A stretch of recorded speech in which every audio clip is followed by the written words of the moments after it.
পুরান ঢাকার মেরুন জিল্লা সুইপার কলোনিতে ঢাকা দক্ষিণ সিটি কর্পোরেশনের উচ্ছেদ কার্যক্রমের উপর 2 মাসের স্থগিতাদেশ দিয়েছে সর্বোচ্চ আদালত। এই সময়ের মধ্যে এ সংক্রান্ত রিট নিষ্পত্তি করতে হাইকোর্টকে নির্দেশ দেওয়া হয়েছে। এদিকে সর্বোচ্চ আদালতের স্থিতাবস্থার মধ্যেই বুধবার হরিজন সম্প্রদায়ের উপর হামলা হয়েছে। মনির মিল্লাতের প্রতিবেদন। মিরন জিল্লা কলোনিতে উচ্ছেদের প্রতিবাদে বুধবার নিজেদের কলোনিতে সংবাদ সম্মেলন ডেকেছিল হরিজনরা, কিন্তু তার আগেই সেখানে হামলার ঘটনা ঘটে। হরিজনদের দাবি, দক্ষিণ সিটি কর্পোরেশনের 33 নম্বর ওয়ার্ড কাউন্সিলর আওয়াল হোসেনের নেতৃত্বে সন্ত্রাসীদের হামলায় অনেকেই আহত হয়।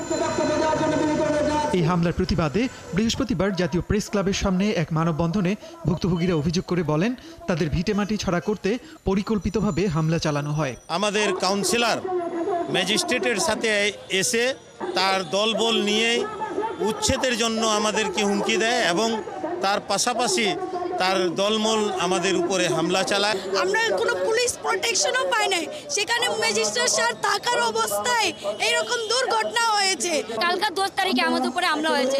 আমরা কেউ কালকা সারাদিন খাওয়া দাওয়া করি নাই, এখন আমাদের হাত পা কাঁপতে হয়েছে। এই মানববন্ধন চলার সময়ই খবর আসে, সুপ্রিম কোর্টের আপিল বিভাগ মিরন জিল্লা সুইপার কলোনির উচ্ছেদ কার্যক্রমে 2 মাসের স্থিতাবস্থা জারি করেছে। পাশাপাশি 2 মাসের মধ্যে হাইকোর্টকে এই রিট নিষ্পত্তির নির্দেশ দেওয়া হয়েছে। যতক্ষণ থাকবে ততক্ষণ পর্যন্ত স্থিতাবস্থা বহাল থাকবে। এবং বলা হয়েছে যে আরেকটি কথা বলা হয়েছে, এদের স্থায়ী পুনর্বাসন বা পুনর্বাসনের ব্যবস্থা না করে কোনো উচ্ছেদ করা যাবে না।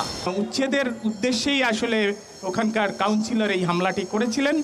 আমরা একটি কন্টেম্পট নোটিশ আজকে ইস্যু করব।